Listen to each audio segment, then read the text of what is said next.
오늘 은혜 받으실 하나님의 말씀은 히브리서 10장 1절에서 18절 말씀이 되겠습니다. 율법은 장차 올 좋은 일의 그림자일 뿐이요 참 형상이 아니므로 해마다 늘 드리는 같은 제사로는 나오는 자들을 언제나 온전하게 할 수 없느니라. 그렇지 아니하면 섬기는 자들이 단번에 정결하게 되어 다시 죄를 깨닫는 일이 없으리니 어찌 제사 드리는 일을 그치지 아니하였으리요.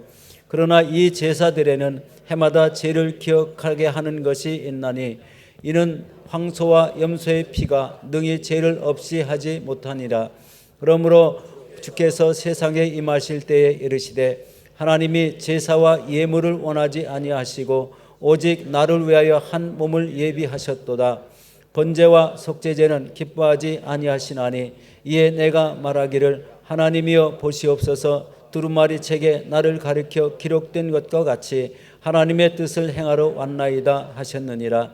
위에 말씀하시기를 주님께서는 제사와 예물을 번제와 속죄제는 원하지 아니하고 기뻐하지도 아니하신다 하셨고 이는 다 율법을 따라 드리는 것이라. 그 후에 말씀하시기를 보시옵소서 내가 하나님의 뜻을 행하러 왔나이다 하셨으니 그 첫째 것을 폐하심은 둘째 것을 세우려 하심이라. 이 뜻을 따라 예수 그리스도의 몸을 단번에 들이심으로 말미암아 우리가 거룩함을 얻었노라.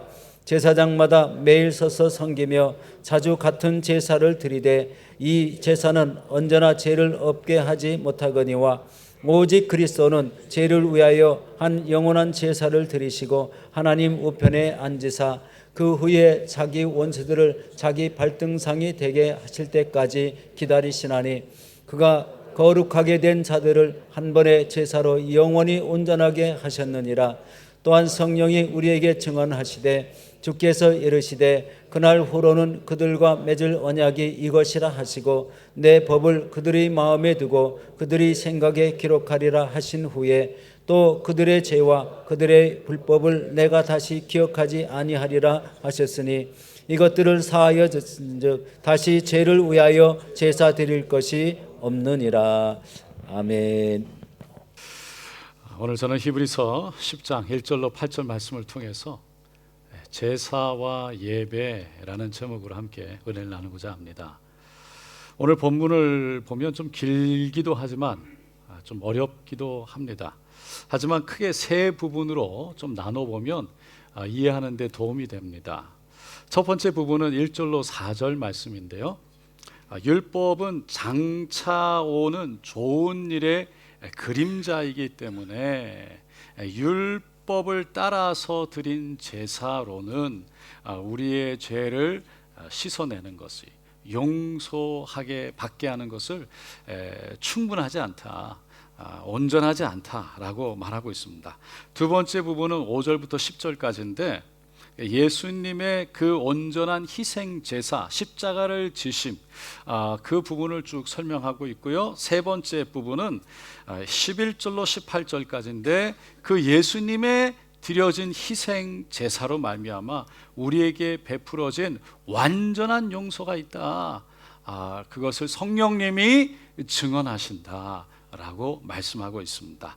히브리서 기자가 오늘 본문 말씀을 기록한 이유는 제가 히브리서를 시작하면서 계속해서 말씀드리고 있는데 이 유대교를 믿다가 예수를 만나고 예수를 받아들이면서 예수를 믿게 된 유대인들 중에서 그리스도인이 된 유대인들 중에서 유대인들의 핍박, 예수를 모르는 사람들의 핍박 속에 아픔과 고통을 경험하다가 다시 유대교로 돌아가야 하나라는 유혹 속에 있던 사람들에게 그 율법을 따라서 제사를 드리는 유대교를 믿을 것이 아니라 예수를 믿어야 된다. 예수가 누구인지 그 왜 예수를 믿어야 하는지에 대한 이야기를 쭉 설명하고 있기 때문입니다. 설명하기 위해서입니다. 그러니까 히브리서 기자는 이것을 1절에 유대교에서 해마다 드리는 제사, 그러니까 율법대로 하나님이 주신 율법을 따라서 드리는 제사는 결코 사람을 온전하게 할 수 없다. 그러니까 하나님께서 그 제사는 온전히 우리의 죄를 다 씻어낼 수 없다, 용서할 수 없다라고 분명하게 말한 후에 2절로 4절에 이렇게 말하고 있습니다. 왜 그런지에 대한 설명인데요. 2절로 4절 말씀 다 같이 다시 한번 읽어보겠습니다. 그렇지 아니하면 섬기는 자들이 단번에 정결하게 되어 다시 죄를 깨닫는 일이 없으리니 어찌 제사 드리는 일을 그치지 아니하였으리요. 그러나 이 제사들에는 해마다 죄를 기억하게 하는 것이 있나니 이는 황소와 염소의 피가 능히 죄를 없이 하지 못함이라. 그러니까 유대교에서는 동물, 짐승을 희생해서 피로 드리는 그 제사로는 죄를 온전히 없애지 못하기 때문에 오히려 매년 그 자신들의 죄를 생각나게 할 뿐이기 때문에 황소와 염소의 피로 온전히 피를 씻어냈다면, 죄를 씻어냈다면 왜 지금까지 계속해서 제사를 드리고 있겠느냐라는 부분이죠. 그래서 1절에서 말하는 것처럼 율법을 따라서 드리는 제사는 앞으로 장차 올 좋은 일, 즉 이 땅에 오실 예수님을 표현해서 보여주는 그림자와 같다라는 것입니다. 여러분, 처음 텔레비전이 나왔을 때를 혹시 기억하십니까? TV가 나왔을 때 사람들이 막 굉장히 놀랬다고 하죠. 어떤 할머니는 저 상자에 어떻게 사람들이 들어갔냐고 놀랬다고 하죠. 그때는 칼라 TV도 아니었습니다. 흑백 TV였죠. 근데 나중에 칼라 TV가 나오자 그렇게 신기해했던 흑백 TV는 쳐다보지 않고 다 칼라 TV만 보기를 원했어요. 그래서 흑백 TV는 흔적도 없이 사라졌습니다. 그러다가 얇은 TV가 나왔죠. 플라스마 TV, LCD TV, LED TV, 요즘에는 OLED, 하여간 이상한 것들 많이 나옵니다. 그런데 그런 것들을 나오니까 이제는 이 박스로 만들어진 칼라 TV라도 그 큰 TV는 찾기가 어려워졌죠. 왜 이렇게 됐습니까? 더 좋은 게 나타났기 때문이라는 거죠. 마찬가지로 율법을 따라 드린 제사는 그보다 더 좋은 예수가 이 땅에 나타났으니 이제는 다 사라질 수밖에 없다는 거예요. 그래서 예수님의 그림자에 불과하다, 실상을 나타내는 것분들의 그림자에 불과하다는 겁니다. 그래서 두 번째 부분 시작인 5절에 보면 그러므로 주께서 세상에 임하실 때 이러시되, 그러니까 예수님이 이 땅에 오실 때 하나님이 제사와 예물을 원하지 아니하시고 오직 나를 위하여 한 몸을 예비하셨도다. 예수님이 이 땅에 오셨을 때 하나님이 말씀하시기를 나는 제사와 예물을 원하지 않는다. 나를 위해서 한 몸을, 한 분을, 예수를 예비하셨다, 보내셨다는 거예요. 그러면서 6절로 8절에 이렇게 얘기합니다. 다 같이 읽어볼게요. 번제와 속죄제는 기뻐하지 아니하시나니 이에 내가 말하기를 하나님이여 보시옵소서. 두루마리 책에 나를 가리켜 기록된 것과 같이 하나님의 뜻을 행하러 왔나이다 하셨느니라. 위에 말씀하시되 주께서는 제사와 예물과 번제와 속죄제는 원하지도 아니하시고 기뻐하지도 아니하신다 하셨고 이는 다 율법을 따라 드리는 것이니라. 그러니까 하나님이 번제와 속죄제를 그렇게 드리는 제사를 원하시지 않는데요.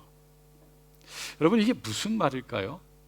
지금 좀 이상하지 않습니까? 이 출애굽을 해서 시내 산에 온 이스라엘 백성들, 그 산에서 불러낸 모세에게 율법을, 십계명을 주셨고요.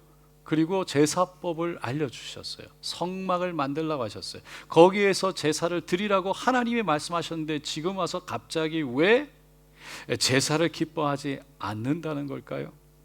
이사야 1장에 보면요, 하나님이 똑같은 말씀을 하시는 장면이 나와요. 야훼께서 말씀하실 너희의 무수한 재물이 내게 무엇이 유익하뇨? 나는 순양의 번제와 살찐 짐승의 기름에 배불렀고 나는 수송아지나 어린 양이나 순염소의 피를 기뻐하지 아니하노라. 그러니까 하나님께 드려진 재물, 제사가 하나님께 아무 유익이 없다는 거예요. 왜냐? 제사로 드려진 순양의 번제, 그 기름이 이미 충분하다, 배부르다라는 것이죠. 그래서 더 이상 숫송아지, 어린 양, 순양의 피를 기뻐 받으시지 않는다. 그 이유를요, 그 다음 절 12절로 14절에 이렇게 설명하고 있어요. 다 같이 한번 읽어보겠습니다. 너희가 내 앞에 보이러 오니 이것을 누가 너희에게 요구하였느냐? 내 마당만 밟을 뿐이니라. 헛된 재물을 다시 가져오지 말라. 분향은 내가 가증히 여기는 바요, 월삭과 안식일과 대회로 모이는 것도 그러하니 성회와 아울러 악을 행하는 것을 내가 견디지 못하게 하노라. 그러니까 제사를 드리는데 마음으로 드리지 못하고 그냥 성전에 왔는데 성전 마당만 밟고 갈 뿐인데 제물을 드리면 뭐 하냐는 거예요. 그래서 더 이상 헛된 제물도, 향을 피우는 예식도, 안식일에 모이는 모임도, 또 대회도, 성회도 이제는 헛되다, 하지 마라. 그런 예식은 가증하게 보일 뿐만 아니라 정말 역겹다. 왜? 하나님 앞에 그냥 보이려고 오는 건데, 하나님 앞에 그냥 내가 나왔습니다 보여주려고 오는 것인데, 그런 하나님의 그 앞에 드려지는 악, 그 악을 내가 견딜 수가 없다라고 말하는 거죠. 사무엘상 15장에도 보면요, 사무엘이 사울을 꾸짖을 때 이렇게 얘기했죠. 사무엘이 이르되 야훼께서 번제와 다른 제사를 그의 목소리를 청종하는 것을 좋아하심 같이 좋아하시겠나이까? 순종이 제사보다 낫고 듣는 것이 순양의 기름보다 나으니 이는 거역하는 것은 점치는 죄와 같고 완고한 것은 사신 우상에 절하는 죄와 같음이라. 왕이 야훼의 말씀을 버렸으므로 야훼께서도 왕을 버려 왕이 되지 못하게 하셨나이다. 그러니까 하나님은 하나님께 번제로 제사를 드리겠다고 아말렉과의 전쟁통에서 결국 승리하고 가져온 살찐 송아지, 살찐 양들, 그거를 하나님께 드리겠다고 가져온 그것을 기뻐하지 않으신다는 거예요. 하나님은 하나님 말씀을 듣고 순종하는 것을 오히려 더 기뻐하신다는 거죠. 왜냐? 하나님 말씀을 듣지 않고 거역하는 것은 점치는 죄와도 같고, 자기가 완고해서 고집 부려서 하나님 말씀을 듣지 않고 우상에게, 하나님 말씀을 듣지 않고 자기 뜻대로 해버리는 것은 우상에게 절하는 죄와 같기 때문이라는 거예요. 그래서 하나님이 사울 왕 당신을 버려서 더 이상 왕이 되지 못하게 할 겁니다 라고 사무엘이 선포합니다. 그래서 히브리서 기자는요, 오늘 본문 9절로 10절에 보면 예수님의 순종에 대해서 이렇게 말하고 있어요. 그 후에 말씀하시기를 보시옵소서, 내가 하나님의 뜻을 행하러 왔나이다 하셨으니 그 첫째 것을 폐하심은 둘째 것을 세우려 하심이라. 이 뜻을 따라 예수 그리스도의 몸을 단번에 들이심으로 말미암아 우리가 거룩함을 얻었노라. 그러니까 예수님이 이 땅에 오신 것은 순종하기 위해서 오셨다는 거예요. 그 순종은 다른 것이 아니라 십자가에 달려서 우리의 모든 죄를 용서하기 위해서, 용서받게 하기 위해서 십자가를 지는 순종이었다는 거죠. 그래서 하나님의 아들 예수님조차도 순종으로 첫 번째 것, 그러니까 율법을 따라서 드리는 그 제사 첫 번째 것을 폐해버리고, 두 번째 것 십자가의 단번에 죽으심으로 그 피로 죄 용서받게 되는 길을, 하나님 앞에 나올 수 있는 길을 세우셨다는 거죠. 호세아 선지자도 이 제사에 대해서 호세아 6장 6절에 이렇게 말했어요. 나는 인애를 원하고 제사를 원하지 아니하며 번제보다 하나님을 아는 것을 원하노라. 그러니까 하나님이 제사보다 인애, 긍휼을 원하신다는 거예요. 제사 예식 자체가 하나님 앞에 드려지는 그것을 원하는 것이 아니라, 정말 원하는 건 긍휼이 여겨져서 용서되어지기를 원한다는 거죠. 용서하기를 원하신다는 거예요. 다시 말해서 제사 자체가 제사의 목적이 아니라는 거예요. 제사를 통해서 용서가 이루어지는 것이 목적이라는 거예요. 그 용서가 제대로 이루어지기 위해서는 제사를 드리는 의식 자체가 중요한 것이 아니라, 하나님이 누구인지를 아는 것이 중요하다는 거죠. 조금 더 핵심적으로 얘기를 하면, 핵심적인 부분을 얘기하면 하나님을 아는, 하나님과의 관계가 세워지는 게 중요하다. 그러니까 순종은 제사를 드리는 단순한 그냥 드리는 순종이 아니라 하나님의 음성을 듣고 하나님을 아는 관계 안에서 순종하는 것. 정말 하나님이 누군지를 알기 때문에 그 하나님 아는 관계 안에서 순종하는 것을 말한다는 거예요. 그래서 히브리서 기자는 오늘 본문 마지막 부분에 성령님이 이렇게 증언한다고까지 얘기합니다. 16절로 18절인데요. 다 같이 읽어보겠습니다. 주께서 이르시되 그날 후로는 그들과 맺을 언약이 이것이라 하시고 내가 법을 그들의 마음에 두고 그들의 생각에 기록하리라 하신 후에 또 그들의 죄와 그들의 불법을 내가 다시 기억하지 아니하리라 하셨으니 이것을 사하셨은즉 다시 죄를 위하여 제사 드릴 것이 없느니라. 그러니까 예수님이 순종하시고 십자가를 지시고 제물이 되어 주신 것은 우리의 죄값을 치르고 그 죄를 용서하기, 그 용서하는 데 목적이 있다는 것이죠. 그래서 다시는 죄를 기억하지 않으시고 다시는 죄를 위해 짐승을 죽여 피를 뿌리지 않아도 된다고, 그런 제사를 드릴 필요 없다고 성령님이 증언하신다는 거예요. 그 진리를 우리 안에 성령을 두어서 기록하시겠다는 거예요. 저는 오늘 본문 말씀을 계속 읽고 또 묵상하면서 그 당시에 구약 시대에 드렸던 그 제사를 다시 한번 상상해 보았어요. 그때 드려졌던 제사는요, 지금 우리가 드리는 예배를 드리는 우리의 자세, 우리의 마음가짐 사실 크게 다르지 않았을 거예요. 물론 예식이나 의식은 달랐죠. 하지만 그 당시 제사를 드리면서 사람들이 갖게 되는 그런 어떤 느낌, 마음, 자세, 오늘날 우리들이 예배를 드리면서 갖게 되는 마음과 크게 다르지 않았을 거라는 거죠. 제사란 앞에서도 말씀드렸지만 하나의 의식, 예식이었어요. 그러니까 정해진 예식 순서를 따라서 하나님 앞에 하나씩 하나씩 의식대로 행하여지는 것이 제사였어요.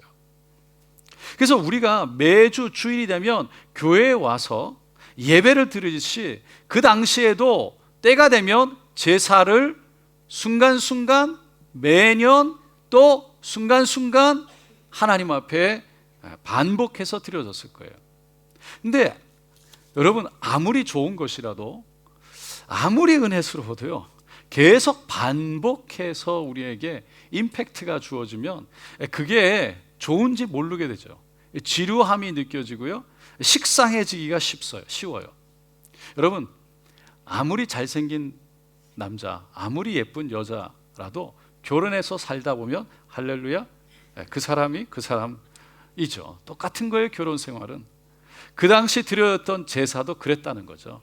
맨날 매번 똑같은 말, 똑같은 행동, 똑같은 순서, 똑같은 예식을 따라서 드려지는 제사, 그걸 드리는 사람이나 그것을 참관하는 사람들이나 어떻게 보면 하나님이 살아계신 것은 분명히 아니까 두려워서 드려졌지만 어떤 특별한 그 예식 가운데, 예배 가운데, 제사 가운데 느껴졌던 어떤 특별함은 점점 사라지면서 이게 좀 지루한, 식상해지는 그런 적응되어서 타성에 젖어가는 그런 모습들이 우리 그 안에서 일어났을 거라는 거죠.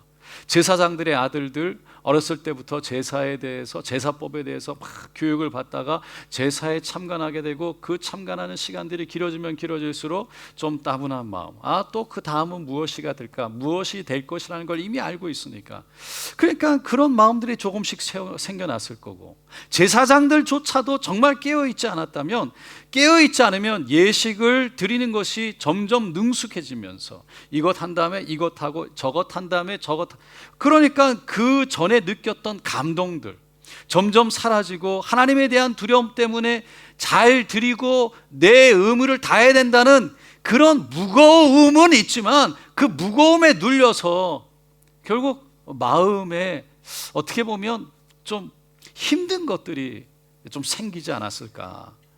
그러다 보면 제사장도 그렇고 제사에 참관했던 백성들도 그렇고 처음에 느꼈던 감동과 은혜가 점점 무뎌지면서 그냥 힘들고 식상하고 자기도 모르게 이걸 계속 해야 되는가?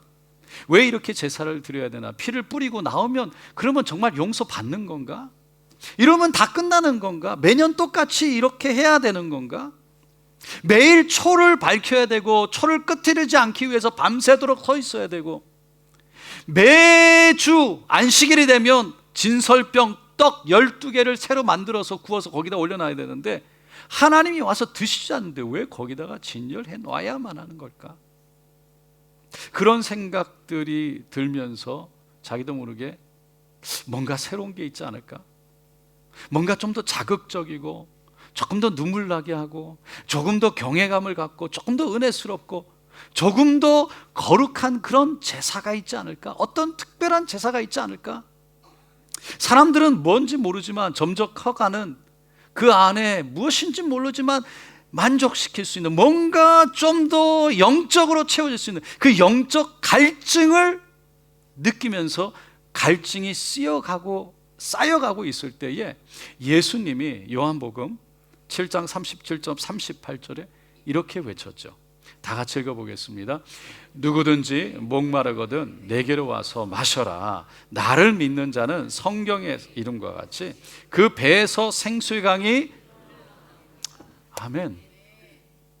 영적 갈증을 느끼고 있는데 그렇지 않아도 뭔가가 더 있어야 된다고 생각하는데 예수님이 누구든지 나에게서 와서 마셔라. 답답하면 나에게 오라. 내가 그 영적 갈증을 해결해 주겠다는 거예요.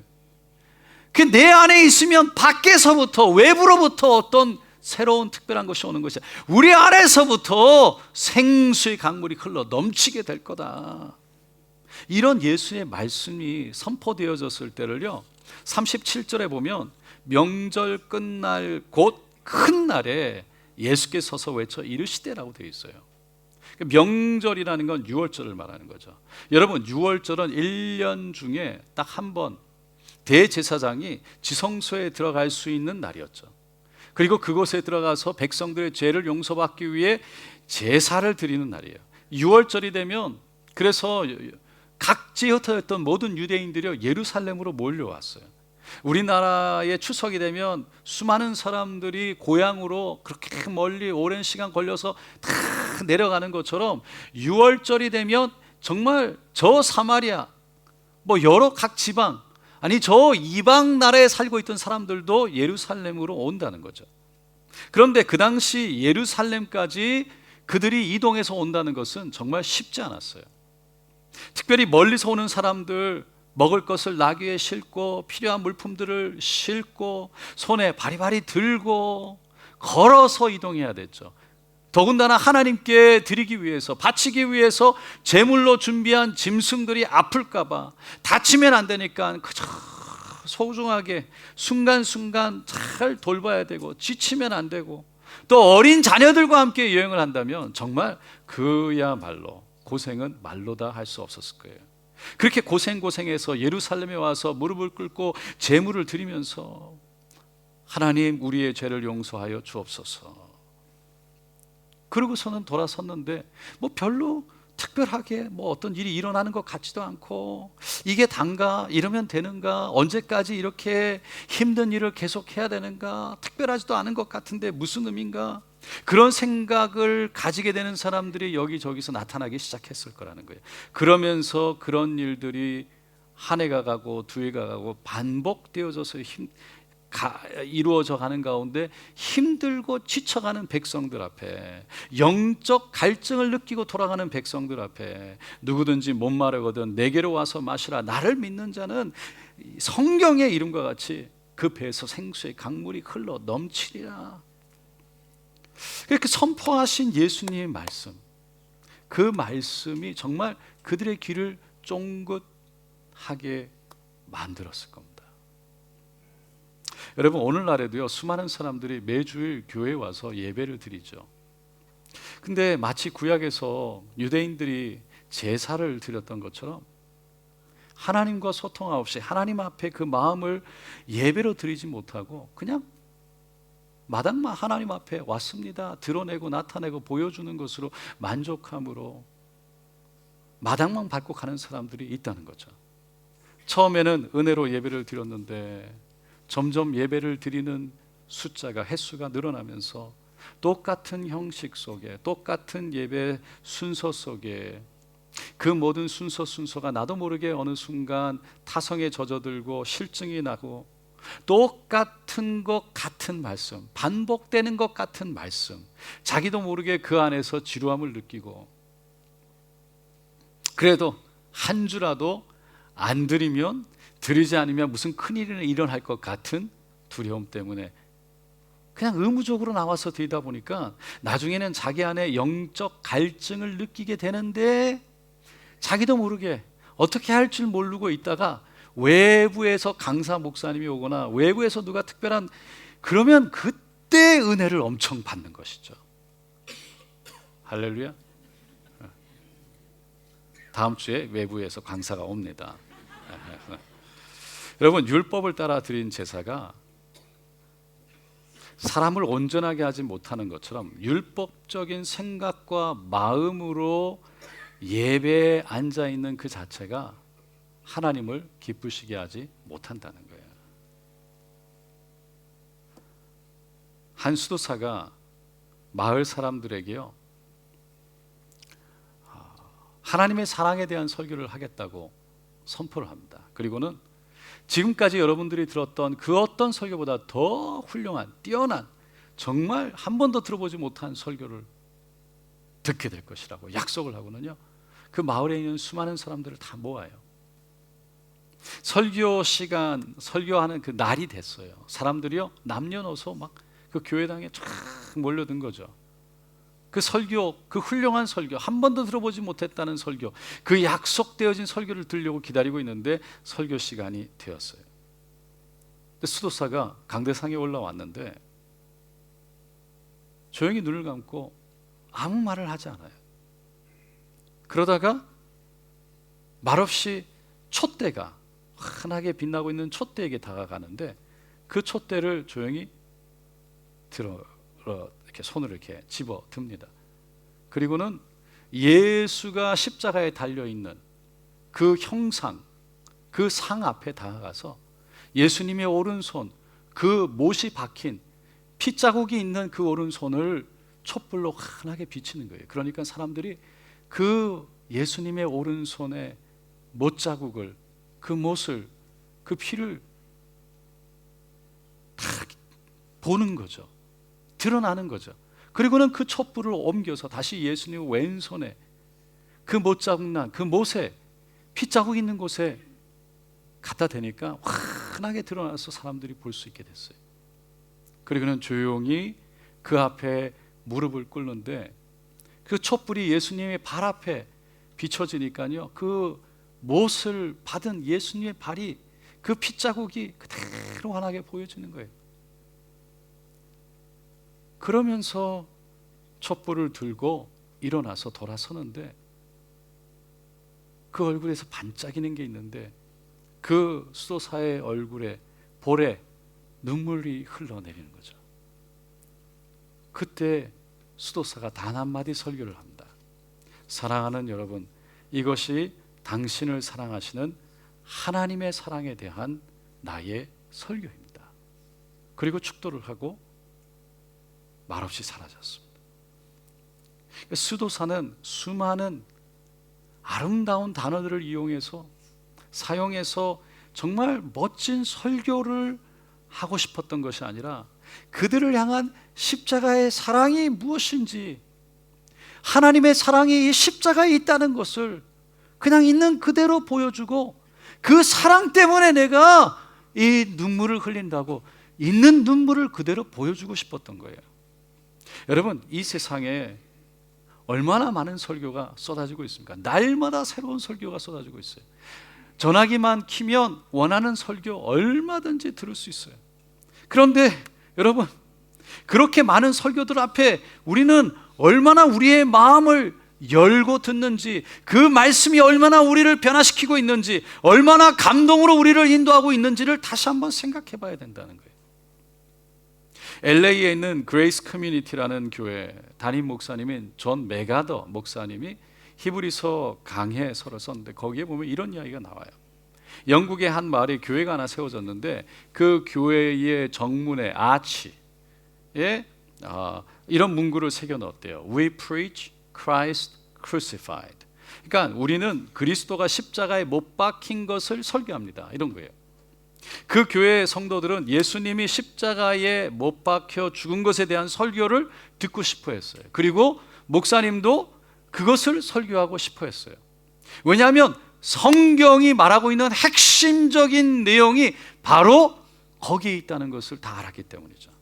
그래서 세월이 흐르게 되는데, 그리고 시대가 바뀌게 되는데, 그 교회 성도들 중에 반복해서 선포되어지는 말씀, 그 십자가 예수에 대한 말씀, 십자가 보혈의 피에 대한 말씀, 십자가 그 자신을 내어준 예수님에 대한 이야기가 계속 반복되어지는데 시대가 바뀌면서요, 왠지 모르게 그런 메시지가 사람들에게 별로 매력적으로 다가갈 것 같지도 않고 조금 촌스럽게 느껴지고 또 뒤떨어진 느낌, 옛날 골동품 같은 좀 뭔가 너무 원색적인 그런 문구로, 그런 메시지로 다가오기 시작했어요. 우리 앞에 We preach Christ crucified, 이게 좀 너무 이게 조금 촌스럽다.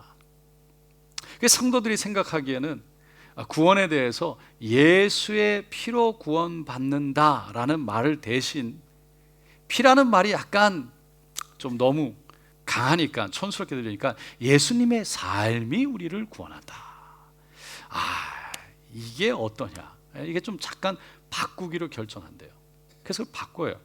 그런데 그 교회 정문 옆에 담쟁이 넝쿨이 자라기 시작하는데, 그 옆에 첫 끝에 있는 crucified, 그러니까 이 십자가에 못 박혔다는 그 단어를 살짝 가리는 거죠. 그러고 나니까 남는 글자가요, 우리는 그리스도를 설교한다, 그런 거예요. 그래서 그때부터 성도들이 마음 편하게 그렇지, 이게 좋다, 그래서 그리스도를 설교한다. 그래서 편안한 마음으로 사회에 참여하는 문제, 정치적인 문제, 철학이나 도덕에 대한 문제, 세상의 이슈들을 다 같이 갖고 와서 이걸 우리가 함께 나눠야 된다, 관심을 갖고 그 이야기가 교회 안에서 퍼지기 시작하는 거죠. 그러다가 이 덩쿨이 좀 더 자라가지고요, 크라이스트, 그리스도라는 단어를 살짝 가리게 됩니다. 그러고 보니까 남는 글자가 We preach, 우리는 설교한다예요. 뭐를 설교하든 하니까 설교한다. 그것 때문에 결국 그 교회는 복음을 잃어버렸다라는 이야기예요. 사실 이 이야기는 웃어주신 분 감사한데, 할렐루야. 별로 막 웃기지도 않고 이게 별로 이렇게 현실적인 어떤 실제 있었을 것 같지 않은 이야기예요. 그럼에도 불구하고 이 이야기 속에는요, 엄청난 경고의 메시지가 담겨 있는 거죠. 요즘 많은 사람들이 교회가, 성도가 세상으로부터 비난을 받으니까 우리가 좀 더 성숙해야 된다. 그 말은 세상 사람들이 듣기 싫어하는 말이나 세상 사람들이 보기 싫어하는 행동들을 우리가 좀 자제해야 된다, 성숙하자라는 말을 해요. 여러분, 그것은 너무나 맞는 말이죠. 맞습니다. 하지만 복음 자체를 촌스럽게 여긴다, 현대적으로 미화해서 사람들이 좀 듣기 좋게 말해야 된다, 이런 것은 어쩌면 우리가 원하는 성숙과는 좀 거리가 먼 거죠. 복음은요, 예수의 피 그 자체인 겁니다. 십자가의 죽으심과 부활하심인 줄로 믿습니다. 근데 그것은 아무리 반복되어서 메시지가 전해진다 해도 결코 바꿀 수 없는 진리인 거죠. 하지만 그것을 전하는 방법과 여러 가지 도구들은 그 시대와 문화에 맞춰서 변화될 수 있는 줄로 믿습니다. 마치 예전에는 오르간을 통해서, 오르간 파이프를 통해서 나오는 그 소리와 함께 찬양대가 드려져야, 예배가 드려져야, 우리가 찬양을 해야 온전한 예배라고 믿었어요. 그러다 어느 날 통기타가 들어왔어요. 기타만 들어온 게 아니고 전자기타가 들어왔어요. 드럼이 들어왔어요. 전자 드럼이 들어왔어요. 그런데 그거 누구도 이상하게 생각하지 않아요. 여러분, 현 시대와 문화에 맞춰서 예배를 드리지 않는, 예수를 모르는 사람들을 품어낼 수 있는 예배를 드리려고 노력하는 것은 필요해요. 근데 그것 때문에 마음이 상하지 않는 것이 성숙이에요. 이걸 반대로 얘기를 하면, 뒤집어서 얘기하면, 통기타만 하나를 들고 기타 하나만 들고도 하나님 앞에 찬양하고 예배하는 그 자체를 우리가 정말 은혜롭게, 정말 마음을 다해서 드릴 수 있는 것, 그런 사람이 성숙한 사람이라는 거죠. 그러니까 예배, 하나님께 드려지는 것이니까 하나님 때문에, 하나님을 바라보면서 우리의 마음의 자세를 바로 잡고 성결과 그리고 깨끗함, 경건한 마음으로 잡아낼 수 있는 마음가짐이 성숙함이라는 거죠. 그러니까 악기가 많고 적고, 어떤 악기를 쓰고 안 쓰고에 따라서 내가 은혜를 받고 안 받고, 내 은혜가 어느 정도 받는지에 대한 정함이 거기에서 결정되는 것이 아니라, 하나님 앞에 드려지는 예배라면 내 마음의 자세가 이미 하나님 앞에 신실하게 드려짐으로, 열려짐으로 하나님으로부터 은혜를 받는 사람이 성숙한 사람이라는 거예요. 예수 전도단의 대표이셨던 문희곤 목사님 쓴 책 중에 예배는 콘서트가 아닙니다라는 아주 오래된 책이 있어요. 그 책의 핵심 요지는 예배는 근사하고 멋지게 정말 드려져서 관람하고 그냥 보고 나오는 것이 아니다라는 거예요. 모든 사람들이 다 함께 동참해서 하나님께 드려져야 되는 것이다라는 거죠. 그런데 여러분, 그렇게 예배가 드려지려면 어떤 형식 예배가 아니라, 어떤 사람들 때문에가 아니라, 어떤 악기 때문에가 아니라, 정말 하나님 그 앞에 드려지는 그 예배 앞에 내 마음이 성숙되어서, 내 마음이 준비되어져서, 그래서 그 하나님 앞에 경외함으로 서 있을 때 그 예배가 그것 때문에 은혜를 받게 되는. 여러분, 다시 얘기를 하면, 다른 말로 얘기하면, 그런 예배가 드려지기 위해서는 모두가 다 그런 성숙함에 있어야 된다는 거죠. 여러분, 우리 예배가 그렇게 드려지는 날이 올 줄로 믿습니다. 사도 바울은 고린도전서 2장 2절에 이렇게 외쳤어요. 내가 너희 중에서 예수 그리스도와 그의 십자가에 못 박히신 것 외에는 아무것도 알지 아니하기로 작정하였습니다. 십자가 예수 외에는 아무것도 아니라는 거예요. 중요하지 않다는 거예요. 십자가 예수가 나에게 은혜요, 나에게 사랑이요, 나에게 진리요, 나에게 구원이라는 거예요. 이거를 뒤집어서 얘기하면, 뭐 이렇게 드려도 저렇게 드려도, 예배가 이렇게 드려져도 저렇게 드려도, 그 안에 예수 십자가 진리가 있다면, 그 십자가의 사랑이 선포되어진다면, 그 십자가의 은혜로 내가 다시 한번 하나님 앞에 나갈 수 있다면, 그것으로 족한 것이 아니냐, 그런 뜻이죠. 사랑하는 성도 여러분, 하나님 앞에 우리는 어떤 마음으로 나갑니까? 좀 예배가 활기가 있어야 되나? 예배가 좀 너무 시끄럽나? 이게 무엇이 우리를 예배로 이끌고 옵니까? 반복해서 드려지는 예배가 혹시 우리를 식상하게, 좀 지루하게, 타성해졌게 하고 있지는 않습니까? 그래서 의무감으로, 두려움으로 나오곤 있지 않습니까? 다시 한번 오늘 나 같은 죄인을 살리신 그 예수 십자가의 보혈의 은혜를 우리가 기억하고, 하나님이 누군지를 아는 그 믿음 가운데, 누구 때문에가 아니라, 어떤 음악 때문에가 아니라, 어떤 예식 때문에가 아니라, 그 십자가 은혜 때문에 나의 선택으로 하나님 앞에 예배가 드려지는, 하나님의 음성이 나에게 사랑한다 들려지는 오늘 예배가, 오늘 우리 모두가 되시기를 예수님의 이름으로 축원드립니다. 기도하겠습니다.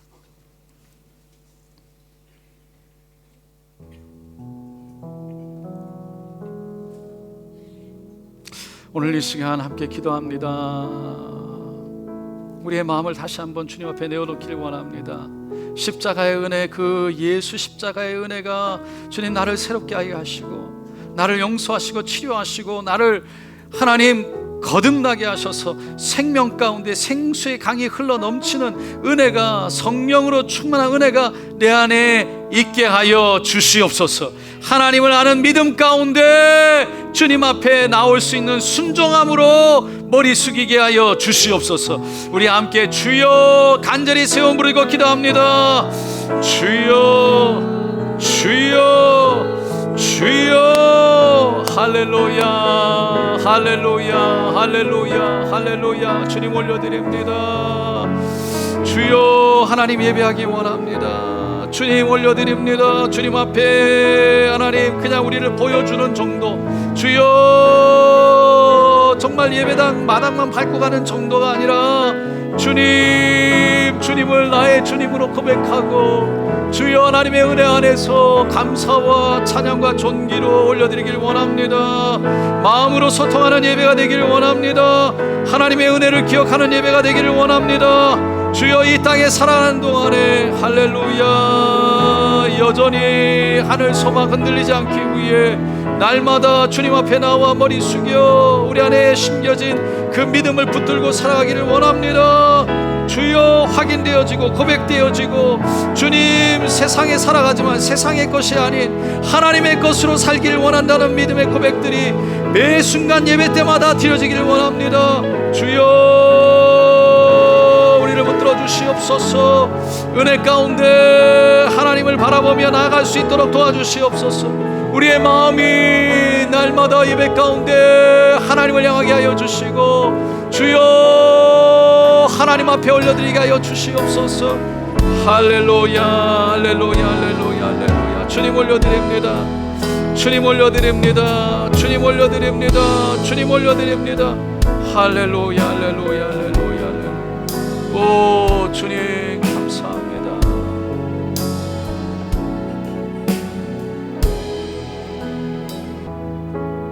하나님 예배 때마다 우리의 영혼이 우리의 마음이 깨어지길 원합니다. 깨어나기를 원합니다. 하나님 앞에 서게 된다는, 하나님 앞에 나와 이 예배가 하나님 앞에 올려지기를 원하는, 내 마음이 하나님 앞에 드려질 뿐만 아니라 하나님의 마음이 내 마음에 부어지기를 원하는 그 마음 있게 하여 주셔서 하나님 예배에서 드려지는 어떤 순서나 하나님 어떤 방식이나 어떤 악기에 의해서 내가 은혜 받는 정도가 결정되어지는 것이 아니라 주여 내 마음이 열려있는 성숙함 속에 그 하나님의 은혜 때문에, 십자가의 은혜 때문에, 나 같은 죄인을 위해서 십자가를 지신 그 하나님의 사랑 때문에 날마다 새로움으로 주님 앞에 나아가 우리의 마음이 엎드려지는 하나님 은혜가 있게 하여 주시옵소서. 고백하시는 분 손을 가슴에 얹어 주시고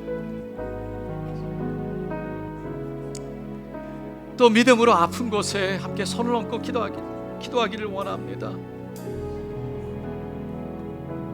하나님 예배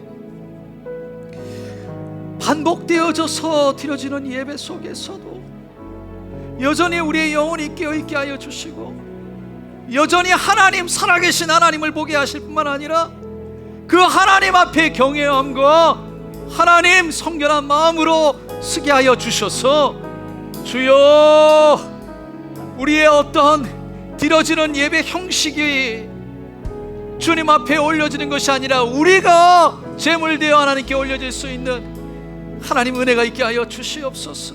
그래서 이 예배마다 그 하나님의 은혜가 우리에게 부어질 뿐만 아니라 주님과 동행하는 믿음이 일어날 뿐만 아니라 세상에 나아가 살아가지만 세상의 것이 되는 것이 아니라 여전히 나는 하나님의 것이라는 것을 기억하고 살아갈 수 있는 믿음의 사람 되게 하여 주시옵소서. 그 믿음, 하나님 지켜나갈 수 있는 하나님의 힘이 우리에게 오게 하여 주셔서 아버지, 이 힘의 그 은혜의 원동력, 이 예배를 주님 앞에 주님 온 마음을 다해 드릴 수 있도록 도와주시옵소서.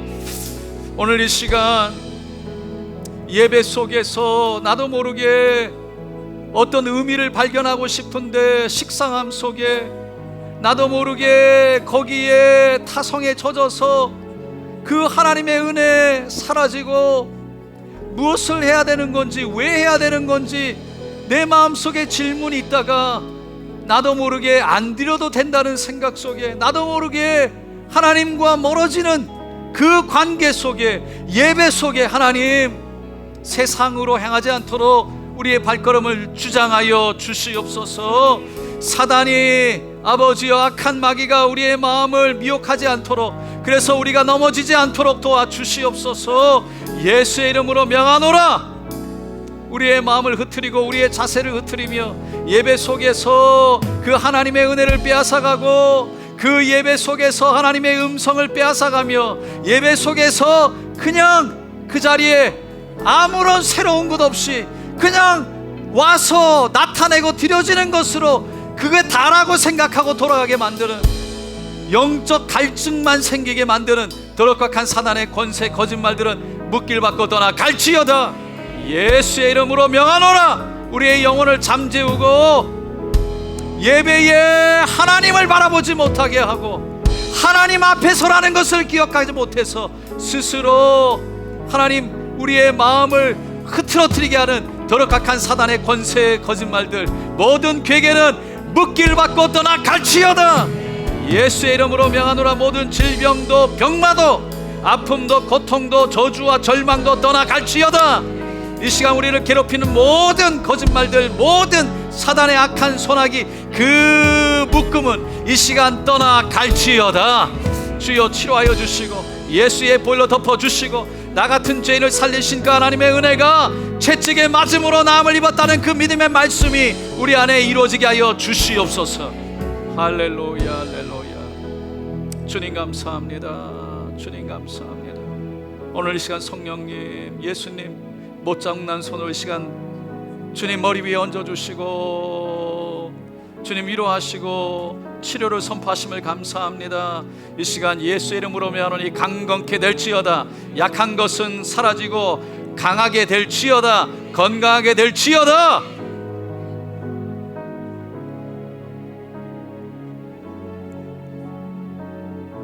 할렐루야. 주님 감사합니다. 오늘도 역사하신 분은 오직 성령님 한 분이시니 하나님 홀로 영광 받으시기를 원하며 예수님의 이름으로 기도드리옵나이다. 아멘.